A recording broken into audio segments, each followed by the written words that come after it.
Telugu Desam party నాయకులు కార్యకర్తలు ఉత్సవంగా భావించే మహానాడు హైబ్రిడ్ విధానంలో జరుగుతోంది. మంగళగిరిలోని పార్టీ కేంద్ర కార్యాలయంలో ప్రధాన కార్యక్రమానికి చంద్రబాబు, లోకేష్, రాష్ట్ర కమిటీతో పాటు పొలిట్ బ్యూరో సభ్యులు హాజరయ్యారు. ఈసారి స్త్రీ శక్తి థీమ్తో మహానాడు నిర్వహిస్తున్నారు. మహానాడులో పార్టీ నాయకులు కార్యకర్తలు ఆన్లైన్లో భాగస్వాములయ్యేలా ఏర్పాట్లు చేశారు. 1875 క్లస్టర్ల నుంచి లక్షలాది మంది పాల్గొంటున్నారు. మహానాడులో 20 రాజకీయ తీర్మానాలపై నేతలు చర్చించనున్నారు. మహానాడులో ఈసారి అండమాన్ తీర్మానం ముఖ్యమైన రాజకీయ తీర్మానం.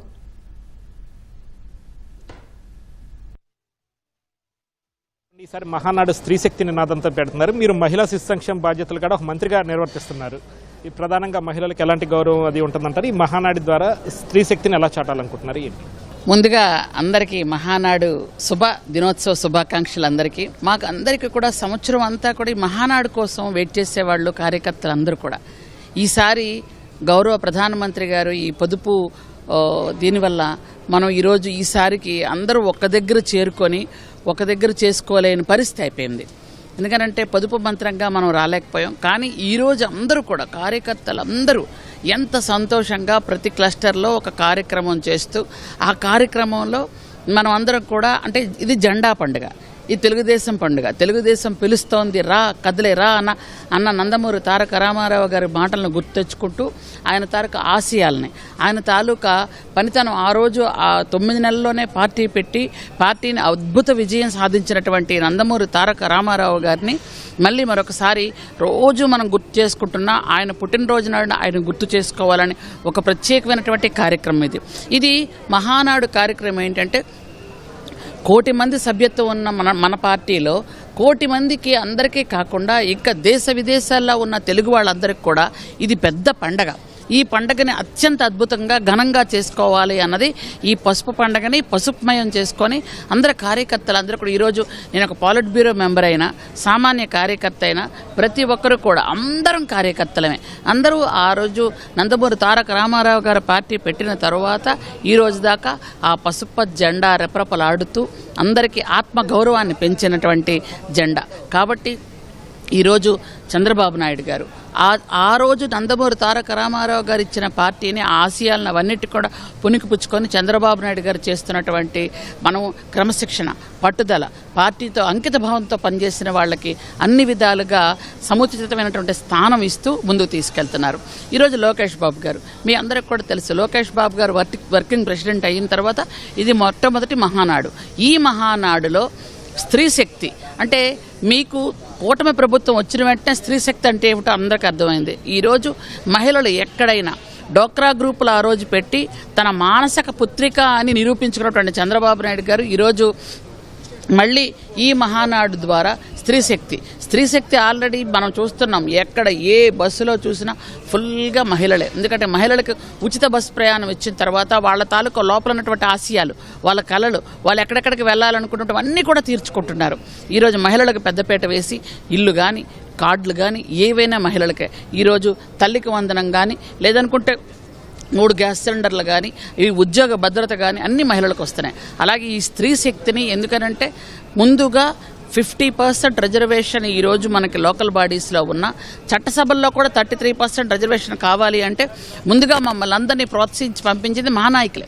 కాబట్టి మేము పార్లమెంట్ కూడా వెళ్ళొచ్చాం. ఆ కార్యక్రమం కూడా అవుతుందని మాకు మనస్ఫూర్తిగా ఉంది. కాబట్టి ఈరోజు మళ్ళీ చెప్తున్నాను, నేను ఈ మహానాడుని అత్యంత వైభవంగా రంగరంగ వైభవంగా జరుపుకుంటాం. ఎందుకంటే ప్రతి కార్యకర్త కూడా ఈ పండక్కి రావాలి అని ఎంతో ఉత్సాహంగా ఉంటారు. అయితే ఈ హైబ్రిడ్ మహానాడు చేసుకోవడం వల్ల కొంత చిన్న బాధపడిన కార్యకర్తలు ఎవరి క్లస్టర్లో వాళ్ళు చేసుకోవటం, అందరం కూర్చోవటం, ఒక పండగ వాతావరణం అందరూ కలిసి భోంచేసేయడం, అందరూ కలిపి కూర్చొని కష్టసుఖాలు మాట్లాడుకోవడం, పార్టీ తీరుతెన్నులు విధి విధానాలన్నీ కూడా మనం చర్చించుకోవడం నిజంగా అందరికీ కూడా చాలా పండగ దినంగా ఉంది. ఒక సంక్రాంతి, ఒక క్రిస్మస్, రంజాన్ని 3 పండుగలు కలిసి చేస్తే ఎలా ఉంటుందో అలా ఈ మహానాడు పండుగ ఉందని నాకు మనస్ఫూర్తిగా అనిపిస్తుంది. ముఖ్యంగా స్త్రీ సంక్షేమ గిరిజన సంక్షేమ శాఖ మంత్రిగా ఈరోజు గిరిజనులకు కానీ స్త్రీలకు కానీ ఎంత మెరుగైన వసతులు కానీ మెరుగైన సదుపాయాలు కానీ వాళ్ళ భద్రత కానీ ఈరోజు ప్రభుత్వం పూర్తి బాధ్యత తీసుకొని మమ్మల్ని ముందుకు నడిపిస్తున్నందుకు హృదయపూర్వకంగా మా చంద్రబాబు నాయుడు గారికి, లోకేష్ బాబు గారికి హృదయపూర్వకంగా ధన్యవాదాలు తెలియజేసుకుంటున్నాను. Thank you. ఇది మహానాడు నిర్వహణకు సంబంధించి నేతల స్పందన. Camera persons MSN గోపిలతో VSN Krishna, ETV news, Amaravati. Vote studio. Mahanadu మళ్ళీ చాలా అద్భుతంగా పండగ వాతావరణంతో ఈరోజు హైబ్రిడ్ పద్ధతిలో జరుపుకోవడం చాలా చాలా సంతోషకరంగా ఉంది. తెలుగుదేశం పార్టీ అంటేనే ఇప్పుడు కొత్తదనాన్ని ముందుకు తీసుకువెళ్తూ ఉంటుంది. సంక్షోభంలో నుంచి అవకాశాలని వెతుక్కునే పార్టీ. అదేవిధంగా ఈరోజు కూడా మనం చూస్తే మరి నరేంద్ర మోడీ గారు ఇచ్చిన పిలుపు మేరకు ఈరోజు హైబ్రిడ్ విధానంతో క్లస్టర్ వైజ్గా ప్రతి నియోజకవర్గంలో ఈరోజు జరుపుకోవడం, మరి మన మన రాష్ట్ర పార్టీ ఆఫీస్లో మనం ఈరోజు అంగరంగ వైభవంగా ఈరోజు ఈ మహానాడును జరుపుకోవడం చాలా సంతోషంగా ఉంది. మరి ఈ మహానాడు 2026 మహానాడు స్త్రీశక్తి నినాదంతో ముందుకు వెళ్తూ ఉంది. మరి మనందరికీ తెలుసు, తెలుగుదేశం పార్టీ అంటేనే స్త్రీ పక్షపాత పార్టీ అని కూడా చెప్పచ్చు. ఎందుకంటే ఎవరు ఆలోచించని నాడే, ఎవరు ఊహించని నాడే ఆస్తిలో సగం వాటా మనకి మహిళలకు అందాలి అని చెప్పి అన్న నందమూరి తారక రామారావు గారు తీసుకొచ్చిన విధానం నేటికి ఎందరో అక్కచెల్లెమ్మలకి, ఆడపడుచులకి ఆత్మగౌరవంగా మారిన పరిస్థితి ఉంది. అదే నినాదాన్ని ముందుకు తీసుకువెళ్తూ మరి ఒక డ్వాక్రా కానివ్వండి, దీపం పథకం కానివ్వండి, స్త్రీశక్తి పథకం కానివ్వండి, ఈరోజు మహిళల చుట్టూనే తెలుగుదేశం పార్టీ యొక్క పాలసీలన్నీ తిరుగుతూ ఉంటాయి అనడంలో ఎలాంటి ఆశ్చర్యం లేదు. అదే నినాదంతో ముందుకు వెళ్తూ ఈరోజు ఒక అద్భుతంగా ఈ మహానాడుని ఒక 10-15 సూత్రాలతో మేము ముందుకు తీసుకెళ్తున్నందుకు చాలా చాలా సంతోషంగా ఉంది. మరి ఇటు పాలిట్ బ్యూరో దగ్గర నుంచి కార్యకర్త దాకా కూడా అత్యధికంగా బలం చేకూర్చేది కూడా తెలుగుదేశం పార్టీకి మహిళలే అని చెప్పుకోవడంలో కూడా ఎలాంటి ఆశ్చర్యం కూడా లేదు. కాబట్టి ఎప్పుడు మహిళలు అత్యధికంగా ఉన్న ఆంధ్ర రాష్ట్రంలో, భారతదేశంలో మహిళలకి సముచిత స్థానం ఇచ్చిన ప్రాధాన్యత ఇవ్వడమే నిజమైన సాధికారత అని నమ్మి ముందుకు తీసుకువెళ్లే నాయకత్వం తెలుగుదేశం పార్టీలో ఉంటుంది.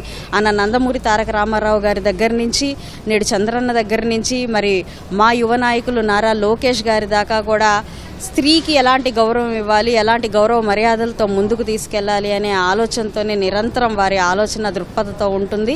కాబట్టి చాలా చాలా సంతోషంగా కేవలం ఈరోజు ఒక పాలిట్ బ్యూరో మెంబర్గానో లేదంటే ఒక ఎమ్మెల్యేగానో ఒక కార్యకర్తగా కాదు, ఒక స్త్రీగా, సాధికారత పొందిన స్త్రీగా చాలా గర్వంగా ఈ ప్రాంతంలో నుంచొని ఈ మహానాడుకి హాజరవడం అనేది చాలా గొప్పగా భావిస్తున్నానండి.